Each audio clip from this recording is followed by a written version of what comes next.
कहानी की शुरुआत होती है एक घने जंगल को दिखाते हुए। एक आदमी पागलों की तरह भाग रहा था, इस उम्मीद में कि शायद उसे इस जंगल से भाग निकलने का कोई रास्ता मिल जाए। लेकिन ये जंगल इतना घना था कि यहाँ से बाहर जाने का कोई रास्ता नहीं नजर आ रहा था। ये आदमी सूरज को देखते हुए आगे बढ़ता है, लेकिन अब सूरज भी धीरे धीरे ढल रहा था। मगर इस आदमी ने भागना नहीं छोड़ा। भागते भागते एक पॉइंट आया जहाँ एक बोर्ड पर लिखा हुआ था पॉइंट ऑफ नो रिटर्न, यानी वहाँ से कोई वापस नहीं जा सकता। साथ ही इस बोर्ड पर नंबर 108B लिखा हुआ था। ये देखकर वो और भी ज्यादा परेशान हो जाता है। धीरे धीरे अंधेरा और बढ़ने लगा और पूरे जंगल में एक अजीब सा खौफ फैल गया। तभी अचानक एकदम से सारे परिंदे उड़कर वहाँ से चले जाते हैं। इस आदमी के कई मील के सफर के बाद भी उसे पूरे जंगल में कोई भी एक जंगली जानवर नहीं दिखाई दिया। न जाने ऐसा क्या था जिसे जंगली जानवर भी डर रहे थे। डर के मारे वह आदमी और भी तेजी से भागने लगा, लेकिन कई घंटों का सफर करने के बाद वह आदमी अचानक एक जगह पर आकर रुक गया और उसके चेहरे पर मायूसी छा गई, क्योंकि उसके सामने वही 108 नंबर वाला साइन बोर्ड था जिस पर लिखा हुआ था पॉइंट ऑफ नो रिटर्न। अब आदमी को समझ आया कि चाहे मैं जितना भी भागूं पर इस जंगल से निकल नहीं सकता, इसलिए अब वो वहां छुपने की जगह ढूंढने लगा। लेकिन वहां उसे छुपने के लिए कोई सेफ जगह नहीं मिली, इसीलिए अब वो पेड़ के ऊपर चढ़ जाता है। पर तभी उस पेड़ की टहनी टूट गई, जिससे वो आदमी काफी ऊंचाई से नीचे जमीन पर आ गिरा। पेड़ से गिरने के बाद वो बहुत ज्यादा जख्मी हो चुका था। उसे काफी गहरी चोटें आई। इससे पहले कि वो बेहोश हो जाता तभी अचानक जमीन हिलने लगी और अजीब सी गुर्राने की आवाजें आने लगी। वो आवाजें सुनकर आदमी के गले में सांसें अटक गईं। तभी अचानक कोई उसे खींच कर ले गया। खींचने वाला कौन था ये नहीं दिखाया गया, लेकिन हमें उस आदमी की दर्द भरी चीखें सुनाई दी गई। इस इंसिडेंट के 6 दिन बाद हमें शहर में मीना नाम की एक लड़की को दिखाया जाता है जो एक बर्ड शॉप में काम करती है। तभी उसका बॉस आता है और मीना को एक गोल्डन पैरट को शहर से दूर एक जू में डिलीवर करने का ऑर्डर देता है। मीना बॉस की बात को मानते हुए अब उस पैरट को डिलीवर करने जाती है। मीना गाड़ी में बैठकर अपने मोबाइल में उस जू का लोकेशन सेट कर लेती है और अपने सफर पर निकल पड़ती है। शहर से बाहर निकलने के बाद वो एक बोर्ड पर बहुत सारे लोगों के मिसिंग फोटोज देखती है, यानी वहाँ पर कई सारे लोग गायब हो चुके थे। लेकिन मीना उन पर ज्यादा ध्यान नहीं देती और आगे बढ़ने लगती है। आगे बढ़ते दौरान मीना शॉर्टकट लेते हुए जंगल के रास्ते से गुजरती है ताकि वो जल्दी से इस पैरट को जू तक डिलीवर कर दें, और वो पहुंच गई जंगल के बीचों बीच। ये वही जगह है जहाँ हम पहले एक आदमी को गायब होते देख चुके हैं। वहाँ आकर मीना बुरी तरह से फंस चुकी थी। वो अपने मोबाइल पर मैप देखती है, लेकिन वहाँ मोबाइल के सिग्नल नहीं आ रहे थे और उसके कार का रेडियो भी काम नहीं कर रहा था। मीना अब वहाँ से वापस निकलने लगी, लेकिन अब उसे वहाँ से बाहर निकलने का रास्ता समझ नहीं आ रहा था। थोड़ी देर बाद मीना की गाड़ी भी खराब हो गई। मीना गाड़ी से बाहर निकलती है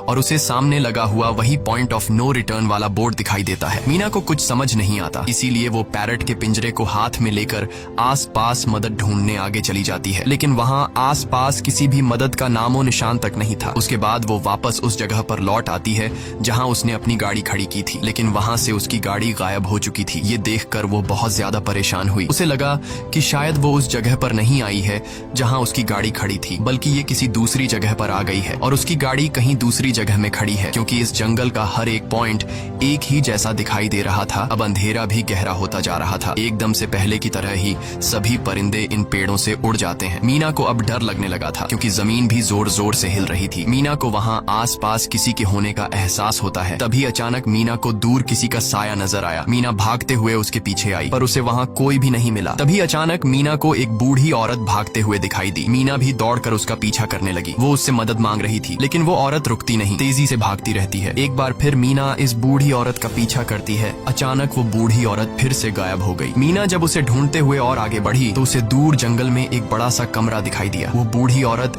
उस कमरे के दरवाजे को खोलकर मीना से कहती है, अगर जिंदा रहना चाहती हो तो जल्दी से अंदर आओ। ये सुनते ही मीना बिना सोचे समझे दौड़ते हुए उस कमरे की तरफ गई। मीना के अंदर आते ही उसने गेट को लॉक कर दिया। मीना देखती है कि ये कोई अजीब सा कमरा है जिसमें एक बहुत बड़ा सा मिरर लगा हुआ था। उस बूढ़ी औरत के साथ यहाँ 2 और लोग भी थे। मीना घबरा कर उन लोगों से पूछती है, ये कौन सी जगह है? इस पर उस बूढ़ी औरत ने जवाब दिया कि इस जगह को हम दी कोब कहते हैं। मेरा नाम है मैडलिन, ये लड़की है कियारा और इस लड़के का नाम है डेनियल। बूढ़ी औरत मीना से कहती है कि अभी बातचीत का वक्त नहीं है, तुम जल्दी से हमारे साथ मिरर के सामने खड़ी हो जाओ, क्योंकि कोई हमें देखने आने वाला है। मीना पूछती है, आखिर हमें कौन देखने आ रहा है? तो वो बूढ़ी औरत उससे कोई जवाब नहीं देती। एकदम बाहर से अजीब सी आवाजें आने लगी। मीना डर के मारे पूछती है कि ये आवाज किस चीज की है? तो कियारा मीना को बताती है कि इन्हें हम वॉचर्स कहते हैं। वे शीशे के दूसरे ओर से हमें देख रहे हैं, पर हम उन्हें नहीं देख सकते। वे हर रात सूरज ढलने के बाद यहाँ आते हैं और हमें देखते रहते हैं जब तक सुबह का सूरज नहीं निकल आता। तभी शीशे के दूसरी तरफ से शोर आने लगा। मीना पूछती है, ये शोर कैसा है? उस बूढ़ी औरत ने बताया कि वॉचर्स तुम्हारे आने से खुश हैं, तुम्हें यहाँ देखकर तालियां बजा रहे हैं। मीना बुरी तरह से कंफ्यूज थी, वो जल्द से जल्द यहाँ से निकलना चाहती थी। मैडलिन जिन्हें वॉचर्स कह रही थी, न तो अब तक मीना ने उन्हें देखा और न ही किसी और ने देखा था। रात गुजर जाती है, सुबह होने पर ये लोग उस जगह से बाहर निकल आते हैं। मैडलिन बताती है कि वे वॉचर्स सिर्फ रात में ही बाहर निकलते हैं, दिन के वक्त हम लोग जंगल में आजाद घूम सकते हैं। मीना रात भर यही सोच रही थी कि कब सुबह होगी और जल्दी से मैं इस जंगल से बाहर निकल जाऊं, इसीलिए वह फौरन जंगल से बाहर निकलने का रास्ता ढूंढने लग जाती है। तब मैडलिन बाकी सबको उसे रोकने से मना कर देती है, जैसे कि वह जानती हो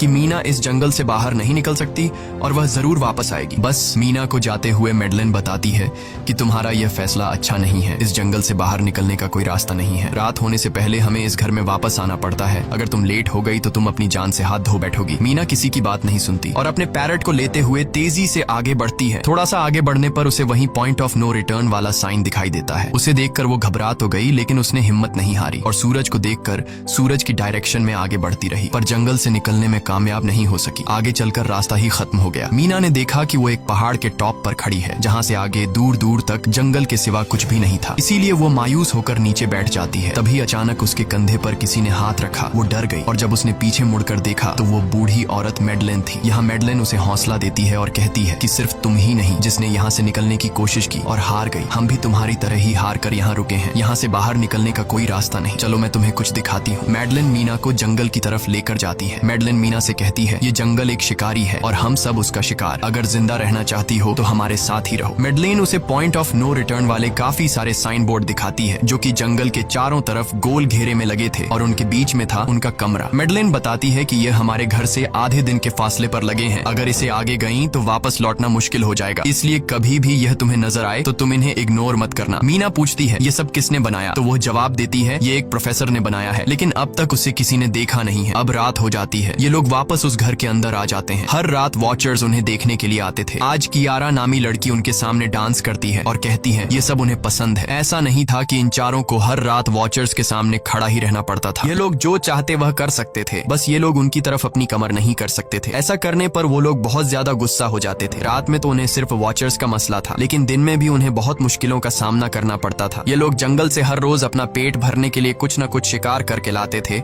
जिससे उनका गुजारा हो जाता। अगले दिन कियारा और मीना दोनों जंगल में शिकार करने जाती हैं। मीना कियारा से पूछती है कि आखिर ये वॉचर्स चाहते क्या हैं? कियारा बताती है, मुझे भी कुछ खास नहीं पता, लेकिन मैडलाइन कहती है कि ये वॉचर्स हमें देखते हैं, हमें ऑब्जर्व करते हैं, लेकिन अगर हमने वॉचर्स को देखा तो हम पागल हो जाएंगे, क्योंकि वॉचर्स बहुत ही खूंखार दिखते हैं। कियारा अब उसे एक गड्ढा दिखाती है और कहती है, ऐसे बहुत से गड्ढे इस जंगल में मौजूद हैं। दिन के वक्त सारे के सारे वॉचर्स उन गड्ढों में रहते हैं और रात में वो यहाँ से बाहर निकल आते। दिन के वक्त ये लोग इसलिए बाहर नहीं आ सकते क्योंकि सूरज की रोशनी उनकी स्किन जलाती है। कियारा मीना को बताती है कि वो 5 महीने पहले अपने पति के साथ इस जंगल में आई थी और तब से वो दोनों यहाँ फंसे हुए थे, पर आज से 6 दिन पहले मेरा पति जंगल में रास्ता ढूंढने निकला है। मुझे उम्मीद है कि वो जरूर वापस आएगा और हम सबको यहाँ से सेफली ले जाएगा। यहाँ हमें मालूम होता है कि असल में कियारा का हस्बैंड वही आदमी था जिससे हमने मूवी के स्टार्ट में देखा था, जिसे कोई यहाँ से खींच कर ले गया और अब वो मारा जा चुका है। इस तरह से बातें करते हुए ये दोनों कमरे के पास वापस लौट आए। यहाँ मैडलिन ने मीना को 3 रूल समझाती है जिंदा रहने के लिए। सबसे पहला ये कि वो रात के वक्त घर का दरवाजा नहीं खोलेगी, दूसरा रात में वो आईने की तरफ अपनी कमर नहीं करेगी और तीसरा ये कि दिन के वक्त वो उन गड्ढों के पास नहीं जाएगी और जितना हो सके रोशनी में रहेगी। जब तक तुम इन रूल्स को फॉलो करोगी तब तक तुम जिंदा रहोगी। लेकिन मीना को मैडलाइन की बातों पर बिल्कुल भी भरोसा नहीं होता। अब उस रात मीना इन वॉचर्स के बारे में जानना चाहती थी, इसीलिए वो शीशे के साथ कान लगाकर आवाजें सुनने की कोशिश करती है। जब उसे कुछ सुनाई नहीं देता तो मीना को मैडलिन की बताई गई वॉचर्स की बातें फेक लगने लगती हैं, इसलिए वह रूल्स को तोड़ते हुए अपनी कमर को शीशे की तरफ करके सो जाती है और ऐसा करने पर इन वॉचर्स को गुस्सा चढ़ जाता है। वो लोग जोर जोर से उस शीशे को मारने लग जाते हैं। शोर से मैडलाइन भी उठ जाती है और वह जल्दी से मीना को शीशे की तरफ खड़े रहने को कहती है और तब जाकर वो वॉचर्स का गुस्सा शांत होता है। यानी जब इंसान वॉचर्स को अपनी पीठ दिखाते हैं तो वह उसे खुद की इंसल्ट मानने लगते हैं। ये रात भी गुजर जाती है और अगले दिन मीना डेनियल के साथ शिकार पर निकलती है। वो डेनियल से पूछती है, क्या आज तक तुमने किसी वॉचर को देखा है? जिस पर डेनियल ने जवाब दिया कि मैंने भी आज तक वॉचर्स को नहीं देखा और जो भी वॉचर्स को देखता है वो जिंदा नहीं बच पाता। तब मीना डेनियल को समझाती है कि मुझे लगता है कि ये सब मैडलाइन की बनाई हुई कहानियां हैं जिसके अंदर वो हमें फंसा रही है। हमें जरूर उन गड्ढों को जाकर चेक करना चाहिए, शायद हमें यहाँ से बाहर जाने का कोई रास्ता मिल जाए। डेनियल भी यहाँ रहकर बहुत ज्यादा तंग हो चुका था और वो भी किसी तरह से रास्ता ढूंढकर इस जंगल से भाग निकलना चाहता था। इसलिए वो मीना की बात मान लेता है और वो दोनों गड्ढे के पास पहुंच जाते हैं। अब मीना अपने आप को रस्सी से बांधकर इस गड्ढे के अंदर उतरती है। रस्सी का दूसरा सिरा डेनियल ने पकड़ा हुआ था ताकि अगर मीना को कुछ भी हो वो जल्दी से मीना को बाहर की तरफ खींच ले। मीना नीचे गड्ढे में पहुंच जाती है जहां उसे बहुत सारा इंसानों का सामान मिलता है। मीना उस सामान को इकट्ठा कर लेती है। ये सारा सामान उन लोगों का था जो जंगल में वॉचर्स के शिकार हो चुके थे। डेनियल रस्सी के सहारे कैमरा, साइकिल और जरूरत का सारा सामान को बाहर ले आता है। मीना अब नीचे इंतजार करती है कि डेनियल कब रस्सी नीचे फेंकेगा और मैं ऊपर चली जाऊंगी। और इससे पहले कि मीना उस गड्ढे से बाहर निकल पाती, उसे गड्ढे के अंदर किसी के आने की हलचल सुनाई देती है। मीना जल्दी से डेनियल को रस्सी नीचे फेंकने की आवाज देने लगती है, लेकिन तभी मीना को पकड़ने के लिए एक वॉचर का हाथ बढ़ने लगता है। पर मीना धूप में खड़ी थी, इसलिए जब उस वॉचर के हाथ पर सूरज की रोशनी पड़ी तो उसका हाथ जलने लगा। इतने में डेनियल ने नीचे मीना के पास रस्सी फेंकी और मीना फौरन जल्दी से बाहर निकल आई। मीना पूरी तरह से डर गई थी। ये लोग उस सारे सामान को लेकर अपनी सेफ हाउस में आ गए, जहां मैडलिन ने उससे पूछा, ये सामान तुम्हें कहां से मिला? ये लोग झूठ बोल देते हैं कि ये सामान उन्हें इस जंगल से मिला। मैडलिन को इस जंगल में रहते हुए बहुत अरसा गुजर चुका था। वो जानती थी कि ये सामान उसे जंगल से नहीं बल्कि एक गड्ढे से मिला होगा। वो मीना से पूछती है, बताओ तुमने गड्ढे के अंदर क्या देखा? लेकिन मीना उसे कुछ नहीं बताती। ये लोग बहुत खुश थे कि आज रात ये लोग वॉचर्स को देख पाएंगे, क्योंकि मीना को गड्ढे के अंदर एक कैमरा मिला था। डेनियल किसी तरह जुगाड़ करके उस कैमरा को टीवी के साथ अटैच कर लेता है ताकि ये लोग भी टीवी पर वॉचर्स को देख पाएं। मैडलिन बार बार उन्हें समझाती है कि ये तुम लोग गलत कर रहे हो, लेकिन ये दोनों उसकी एक बात भी नहीं सुनते। आज रात ये लोग वॉचर्स के इंतजार में बैठे थे ताकि उन्हें वो देख पाए, लेकिन काफी रात होने के बावजूद भी आज कोई वॉचर उन्हें देखने नहीं आया और अब कुछ देर बाद उनके साथ कुछ अजीब सा होने वाला था। ये लोग बातचीत में मसरूफ थे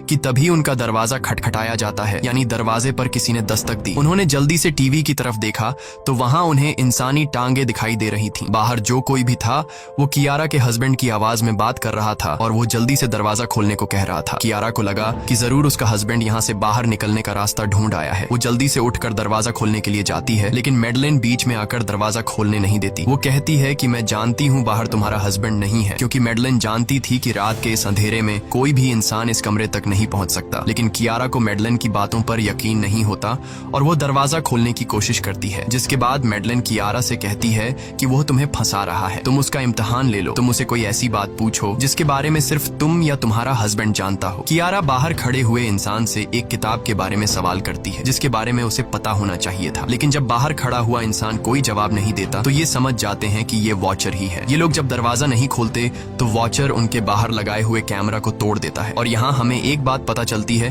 कि वॉचर्स इंसान के रूप में भी खुद को बदल सकते हैं। वॉचर्स उनकी इस हरकत पर बहुत ज्यादा गुस्सा हो गए थे। वे बहुत तेजी से शीशे को मारने लगे, जिससे शीशे में एक बड़ा क्रैक भी आ जाता है। लेकिन यहाँ मैडलिन समझदारी दिखाते हुए सबको लाइन से शीशे की तरफ खड़ा कर देती है, जिससे वॉचर्स का गुस्सा थोड़ा बहुत ठंडा हो जाता है और वे वहाँ से चले जाते हैं। अब यहाँ मीना मैडलिन को बताती है कि हमने गड्ढे में से ये सारा सामान चुराया था। ये सुनकर मैडलिन बहुत ज्यादा गुस्सा हो जाती है कि तुम लोगों ने दूसरा रूल भी तोड़ दिया। अगली सुबह मैडलिन उस गड्ढे से लाया हुआ सारा सामान उठाकर वापस उसी गड्ढे में फेंक देती है, जिससे उन वॉचर्स का गुस्सा थोड़ा शांत हो जाता है। मगर अब इन लोगों को जंगल में बहुत ही ज्यादा अजीब चीजें दिखाई देना चालू हो गई थी और उसका सबसे ज्यादा असर डेनियल पर होता है। डेनियल अचानक बात बात पर बहुत ज्यादा गुस्सा करने लग जाता है। दूसरी तरफ कियारा, जिससे पहले उम्मीद थी कि उसका हस्बैंड जिंदा है और वो यहाँ आकर उसे यहाँ से बचा लेगा, लेकिन अब उसे पता चल चुका था कि उसका हस्बैंड अब वापस नहीं आएगा, जिसकी वजह से वह अंदर ही अंदर पूरी तरह से टूट चुकी थी और वो डिसाइड करती है कि वह वॉचर्स के इन गड्ढों में कूदकर अपनी जान दे देगी, क्योंकि अब उसके पास जीने की कोई वजह नहीं रही। वह ऐसा करने ही वाली होती है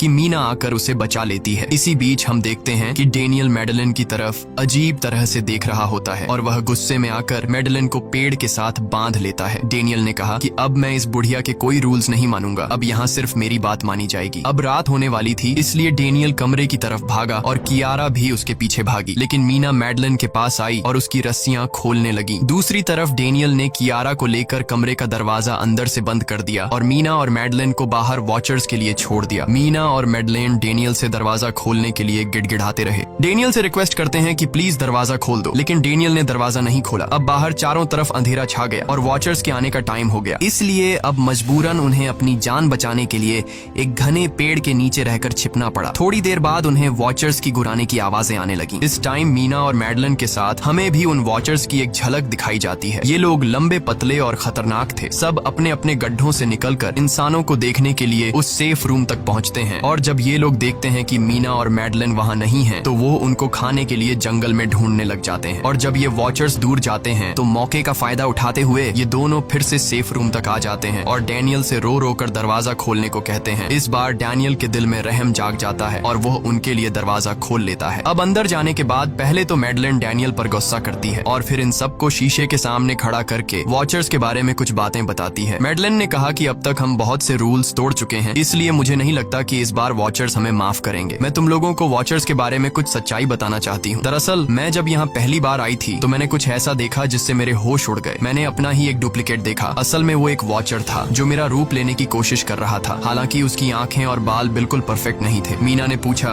कि आखिर ये वॉचर्स हैं क्या चीज, जिस पर मैडलिन ने जवाब दिया कि ये सारे क्रीचर्स फेरीज हैं जो किसी जमाने में इंसानों के साथ मिलकर रहते थे। फेरीज पंखों वाले एक जादुई जीव थे, लेकिन वक्त गुजरने के साथ इंसानों को फेरीज की शक्तियों से डर लगने लगा। इसीलिए इंसानों ने फेरीज को खत्म करने का सोचा। इंसानों की तादाद ज्यादा थी, इसलिए फेरीज इंसानों का मुकाबला नहीं कर पाए। इंसानों ने इन फेरीज को जंगल में एक बहुत बड़े गड्ढे के अंदर कैद कर लिया और उन्हें श्राप से हमेशा हमेशा के लिए इस गड्ढे में बंद कर दिया। उसके बाद फेरीज कई 100 सालों तक उस गड्ढे में कैद रहे, लेकिन फिर वक्त के साथ उन्होंने जमीन के अंदर खुदाई करके निकलने के रास्ते बना लिए। आज वही फेरीज वॉचर्स के रूप में गड्ढों से निकलकर हमारे सामने आते हैं। हालांकि कई 100 सालों तक जमीन के अंदर रहने की वजह से उन्होंने अपने पंख और जादुई शक्तियां खो दी और साथ ही उन्हें सूरज की रोशनी से तकलीफ होने लगी, लेकिन अब भी उनमें रूप बदलने की शक्ति है। इस पर डैनियल ने मैडलिन से पूछा कि ये वॉचर्स हमसे क्या चाहते हैं और ये हर रात हमें देखते क्यों हैं, जिस पर मैडलिन ने बताया कि ये वॉचर्स एक बार फिर से जंगल से निकलकर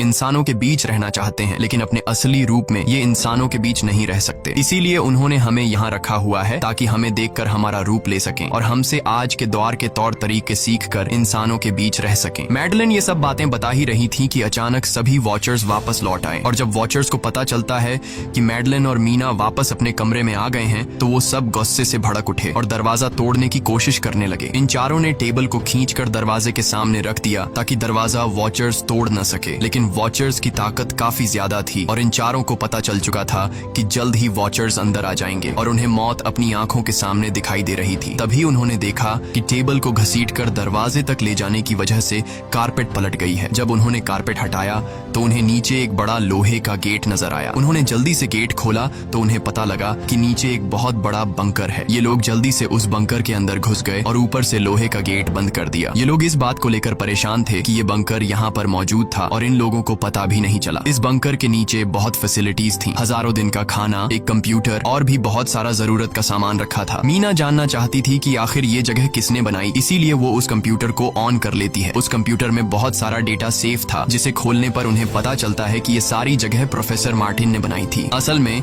प्रोफेसर को इन क्रीचर्स के बारे में पता था। वो इन वॉचर्स पर रिसर्च करना चाहता था, इसीलिए उसने ये बंकर बनाया था। पैसों का लालच देकर वो दूसरे इंसानों को काम के लिए यहाँ लेकर आता था और रात के वक्त मजदूरों को ऊपर कमरे में छोड़कर खुद यहाँ आकर छुप जाता था और वो वॉचर्स फिर उन इंसानों को खा जाया करते थे। अगली वीडियो में डॉक्टर मार्टिन बताते हैं कि उनकी रिसर्च के दौरान उन्हें एक सबसे अलग फेरी मिली जो रोशनी में भी उन गड्ढों से बाहर आ सकती थी। डॉक्टर बताता है कि उस वॉचर ने एक बच्ची का बिल्कुल परफेक्ट रूप ले लिया था जिसे कोई पहचान नहीं सकता था। वो बहुत अच्छी थी, उसने डॉक्टर मार्टिन को मारा नहीं। डॉक्टर मार्टिन उसे यहाँ ले आया। तभी प्रोफेसर ने कैमरा को दूसरी तरफ मोड़ा। तब उन्होंने देखा कि प्रोफेसर ने उस छोटी सी बच्ची के रूप में आए वो क्रीचर को पिंजरे में कैद कर लिया है। पता नहीं डॉक्टर उसके साथ कौन सा एक्सपेरिमेंट करने वाला था। उस कंप्यूटर में बहुत सी वीडियोस थी और हर वीडियो में कुछ न कुछ बताया हुआ था। मीना बस ये जानना चाहती थी कि आखिर में क्या हुआ, इसीलिए वो सबसे आखिरी वीडियो प्ले करती है जिसमें वह देखती है कि प्रोफेसर खुद को और उस फेरी को मारने वाले हैं। मरने से पहले वह इस जंगल में फंसे हुए लोगों के लिए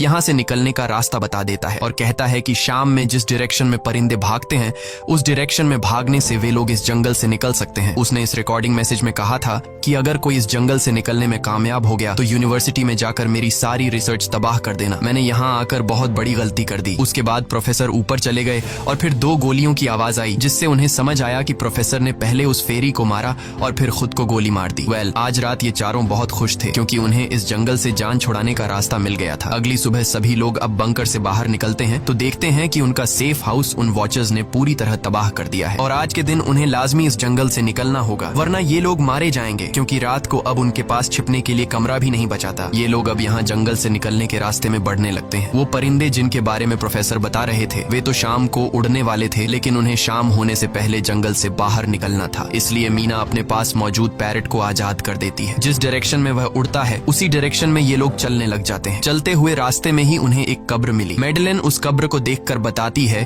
कि एक वक्त था जब ये लोग इंसानों के साथ रहते थे, लेकिन इंसानों ने उनके साथ बहुत बुरा किया, धोखा किया और उन्हें यहाँ जंगलों में फंसाकर खुद चले गए। कई घंटे सफर करने के बाद ये लोग एक नदी के पास पहुंच गए। वहाँ उन्हें प्रोफेसर का एक बोट मिला, जिसको देखकर ये लोग बहुत खुश हुए। लेकिन उनकी खुशी अब कुछ ही देर की मेहमान थी, क्योंकि अब अंधेरा हो चुका था और वॉचर्स के आने का वक्त हो गया था। उससे पहले कि ये लोग डॉक्टर मार्टिन की बोट में बैठकर यहाँ से दूर चले जाते, तभी उन्हें पीछे से किसी की आवाज आई। जब उन्होंने पीछे मुड़कर देखा तो वो कियारा का हस्बैंड था, जो मदद के लिए चिल्ला रहा था। वो बहुत ही जख्मी हालत में था। बाकी सब बोट में बैठ चुके थे, इसलिए डेनियल अकेला उसकी मदद के लिए गया। डेनियल कियारा के हस्बैंड को खींचकर बोट की तरफ लाने लगा, लेकिन तभी ये लोग बोट से देखते हैं कि डेनियल जिसकी मदद करने गया वह कोई इंसान नहीं बल्कि एक वॉचर है, जिसने उनके सामने ही डेनियल का रूप ले लिया। वो लोग कुछ भी नहीं कर पा रहे थे। अब उस वॉचर ने डेनियल को मार दिया। उन्हें इस बात का पता था कि वॉचर्स इस नदी को पार नहीं कर सकते हैं, और फाइनली ये लोग खुद इस नदी को पार करके शहर तक पहुंच जाते हैं। और कहानी में असल ट्विस्ट इसके बाद आया। शहर पहुंचने के बाद ये तीनों अलग अलग रास्तों पर चले गए, और कुछ दिनों बाद अब मीना जल्दी से डॉक्टर मार्टिन के कहने के मुताबिक उनके यूनिवर्सिटी में उनका सारा डेटा खत्म करने के लिए आई। उससे पहले कि वह उनका रिसर्च डेटा डिलीट कर देती, तभी उससे वहाँ एक टेप रिकॉर्डर मिला, और उस टेप रिकॉर्डर से मीना को एक नया राज मालूम हुआ। जब हजारों साल पहले इंसान और फेरीज एक साथ रहते थे,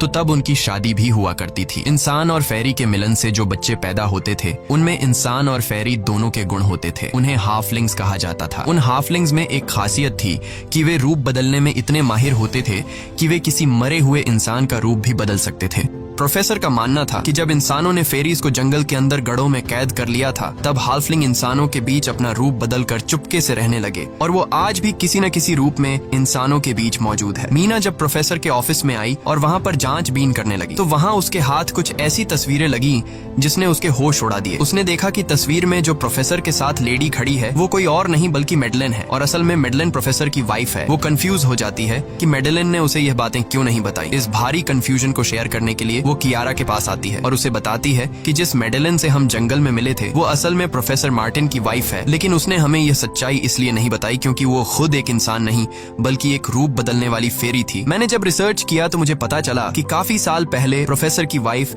मैडेलिन कैंसर की वजह से मर गई थी। ये सुनकर कियारा कहती है कि फिर वो मैडेलिन कौन थी जो इतने समय से हमारे साथ थी। इस पर मीना कहती है, मुझे सब समझ आ रहा है। दरअसल प्रोफेसर अपनी वाइफ के मरने से बहुत दुखी थे और उसे हर हाल में वापस पाना चाहते थे, और जब प्रोफेसर को इन रूप बदलने वाली फेरीज के बारे में पता चला, तो प्रोफेसर ने उस रूप बदलने वाली फेरी को पिंजरे में कैद किया, जो एक बच्ची का परफेक्ट रूप लेकर उनके पास आई थी। प्रोफेसर ने अपनी वाइफ की फोटो दिखाते हुए उस फेरी को अपनी वाइफ मैडेलिन जैसा बना दिया, क्योंकि वो फेरी बाकी फेरीज से अलग थी। वो दिन में भी बाहर आ सकती थी। मीना ने कहा कि मैंने मैडेलिन को यहाँ बुला लिया है, हमें किसी तरह से करके उसे वापस जंगल भेजना होगा। तभी एक कार वहाँ आकर रुकी। जब उस कार से जो इंसान उतरा, उसे देखकर मीना के गले में सांस अटक गई। वो कियारा थी, यानी कि अब तक जो मीना के साथ थी वो मैडेलिन थी। उसने कियारा का रूप ले रखा था। कियारा जैसे ही घर के अंदर आई, तभी मैडेलिन ने कियारा के हस्बैंड के रूप में बदलकर उसे बेहोश कर दिया। मीना ने मैडेलिन से कहा, आखिर तुम चाहती क्या हो? जिस पर मैडेलिन गुस्से में आकर कहा, मैं फेरीज की सबसे अलग मखलूक हूँ। मेरे सभी साथी बचपन से मुझे चिढ़ाते थे। वो मुझे अपने साथ नहीं रहने देते क्योंकि मैं सबसे अलग थी। मैं उस जंगल में अकेली पड़ चुकी थी और मैं उस जंगल से निकलकर बाहर लोगों के साथ मिलकर रहना चाहती थी। फिर एक दिन प्रोफेसर उस जंगल में आया। उसने मुझे पिंजरे में कैद कर लिया। उसने मुझसे कहा कि अगर मैं उसकी वाइफ का रूप ले लूं तो वह मुझे जंगल से बाहर ले जाएगा। मैंने उसकी बात मान ली। प्रोफेसर ने मुझे मैडेलिन की सारी बातें सिखाई और बाद में उस धोखेबाज प्रोफेसर ने मुझे मारने की कोशिश की, लेकिन उससे पहले कि वो मुझे मार पाता, मैंने उसे ही मार डाला। तुम इंसान कभी भी भरोसे के लायक नहीं थे और न ही रहोगे। अब तुम भी मेरी सच्चाई जान चुकी हो, इसलिए तुम्हें भी मरना होगा, और तुम्हें मारने के बाद मैं तुम्हारे रूप में इंसानों के बीच रहूंगी। यह कहकर मैडेलिन ने मीना का रूप ले लिया और उसका गला दबाकर उसे मारने लगी। तब मीना ने मैडेलिन से कहा कि क्या प्रोफेसर ने तुमसे यह नहीं कहा कि तुम क्यों दिन में निकल सकती हो। असल में तुम हाइब्रिड हो, आधी इंसान और आधी फेरी, इसीलिए तुम इंसानों और फेरीज के बीच रह सकती हो। मुझे पता है कि दुनिया में अकेला रहना कैसा होता है, लेकिन तुम अकेली हाफलिंग नहीं हो। तुम्हारे जैसे और भी हाफलिंग्स हैं जो किसी न किसी रूप में इंसानों के बीच रह रहे हैं। इस सच्चाई का पता चलते ही मैडलिन का शरीर अचानक अपने असली रूप में आने लगा। देखते ही देखते उसके पंख निकल आए, जिसके बाद वो मीना को यहीं पर छोड़कर यहाँ से उड़ जाती है। इसके बाद कुछ हफ्तों के बाद का सीन दिखाया जाता है, जहाँ मीना अपनी सिस्टर के साथ रहने लगी है। उसने अपनी सिस्टर को बताया कि शायद वो फेरी अभी भी मेरा पीछा कर रही है। तब मीना की सिस्टर उसे कहती है कि तुम डरो मत, ऐसा कुछ नहीं है। और कहानी के एंड में हम एक छोटी बच्ची को देखते हैं जो कि उस वक्त मीना के घर के नीचे खड़ी थी। ये कोई और नहीं बल्कि मैडलिन थी, जो अब उनके दुनिया में उस रूप में रह रही है। और इसी के साथ ये कहानी खत्म हो जाती है। अगर आपको ये वीडियो अच्छी लगी हो तो हमारे चैनल को सब्सक्राइब और वीडियो को लाइक जरूर कीजिएगा।